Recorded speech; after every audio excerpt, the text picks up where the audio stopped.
Assalamu alaikum, my dear students. How are you? Hope you are doing well by the grace of Almighty Allah. Welcome to NIBS Home School. Here I am Lokman Hassan, assistant teacher of NIBS Deship. Now I am going to conduct an English class for the students of class 8. Our today's topic is passage narration. It's been a long time that we talked about the rules of all passage narration. Now I will solve an exercise. Let's have a look. In our passage narration, first of all we need to read out the full passage. First of all we have to read out the full passage to find out the speaker. Secondly, we will identify the type of sentence. We need to identify the type of sentence. And thirdly, we need to identify the type of tense. Finally, we may have to change some adverbial words. Adverbial and some others words. Some words. We need to change some words. So, to get the speaker, we have to read out the passage carefully, and then we will find out the type of sentence, because we know that for different type of sentence there is different type of rules, and then we need to find out the type of tense, because we know that according to tense we need to change, and finally we have to change some words. Okay, let's have a look. Here we can see a passage. This is our question. In this question, here is given some inverted comma and comma, question mark and exclamatory sign. But in our answer, we can't write this type of punctuation mark except full stop. In our answer, we can write only full stop. So, first of all, read out the passage. I came here yesterday from my town. Rudra said. Who said? Rudra said. I mean, I got the first speaker. Who is the first speaker? Rudra. Need to read out the second sentence also to get the second speaker. Why did you come here? I asked. So, I is the second speaker. So, we got our speaker here. Now, we need to find out the type of sentence here. I came here yesterday from my town. This is our assertive sentence. The sentence is assertive in mode.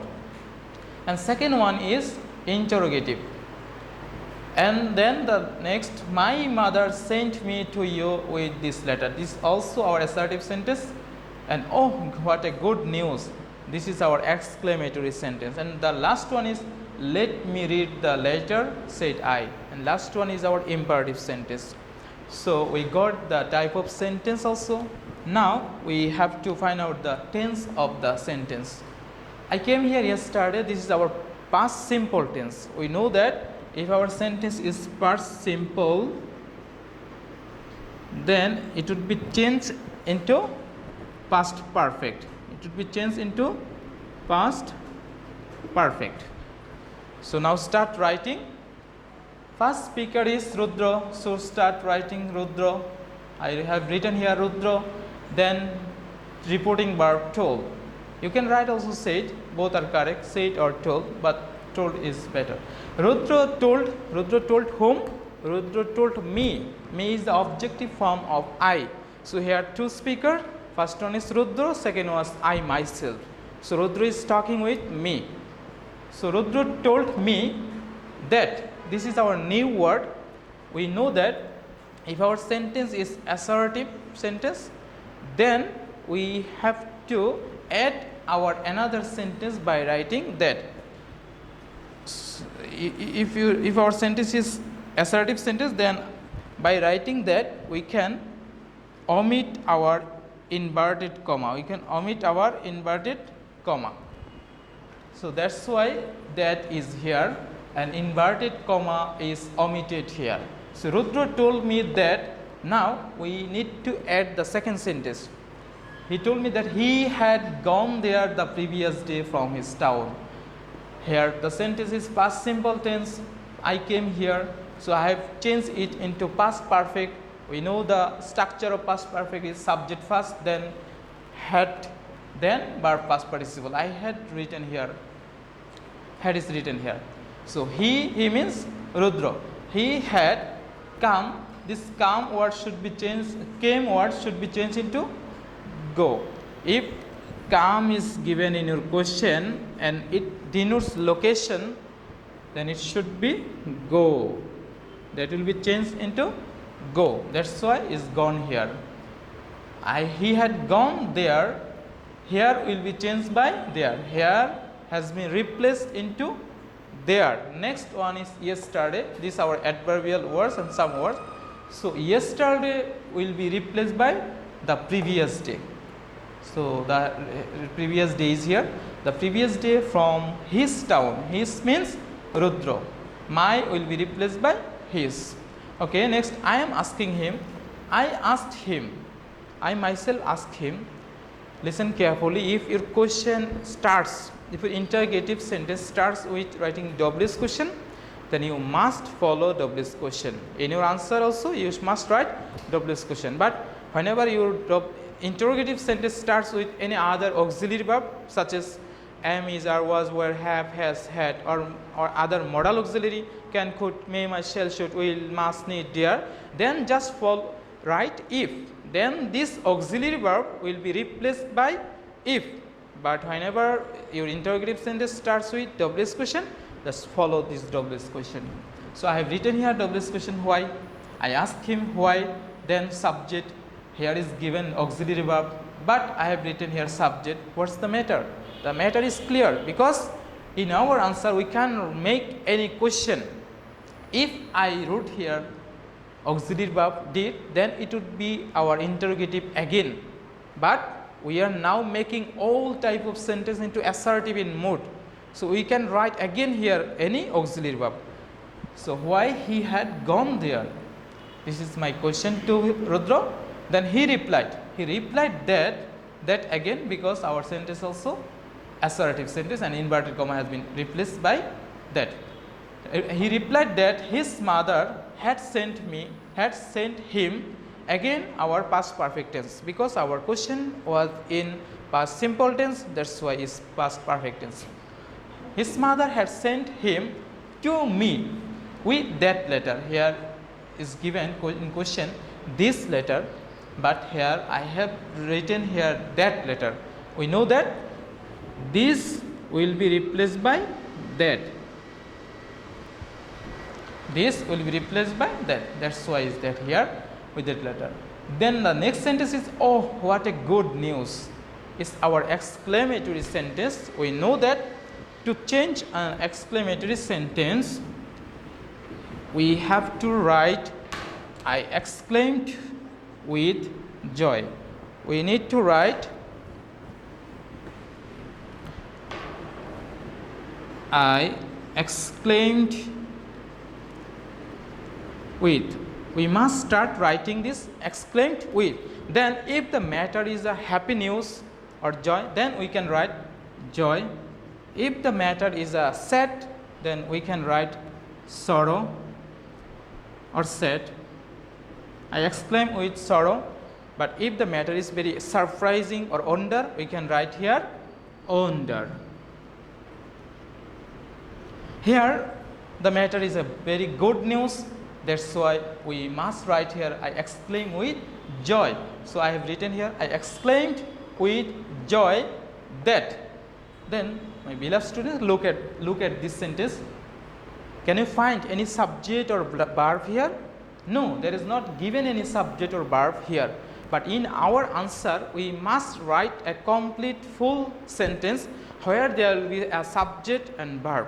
So this is our object, and for this object we can insert subject it as it denotes non-person. Good news, it denotes non-person. For non-person our subject should be it, and it denotes a present tense. That's why we have to change it into past tense. So I wrote here, I exclaimed with joy that it was a good news. Then the next sentence, let me read the letter set. Here is our imperative sentence.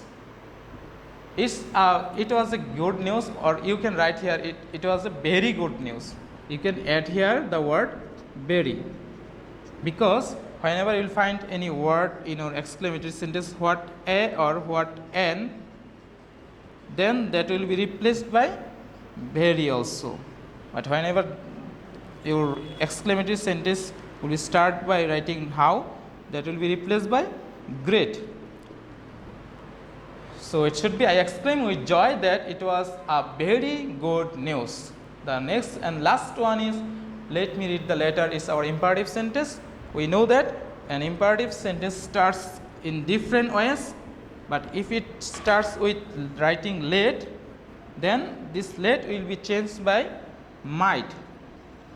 When you should write might? After subject.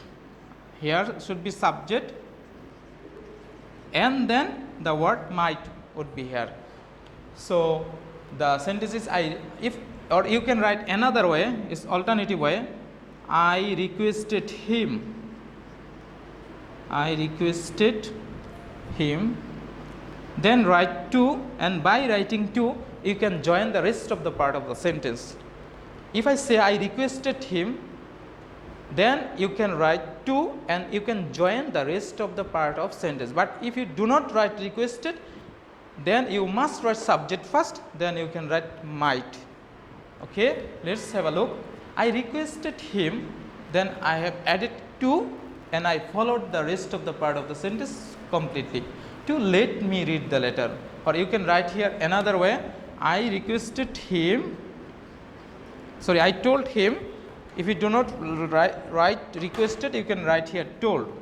I told him that I might read the letter.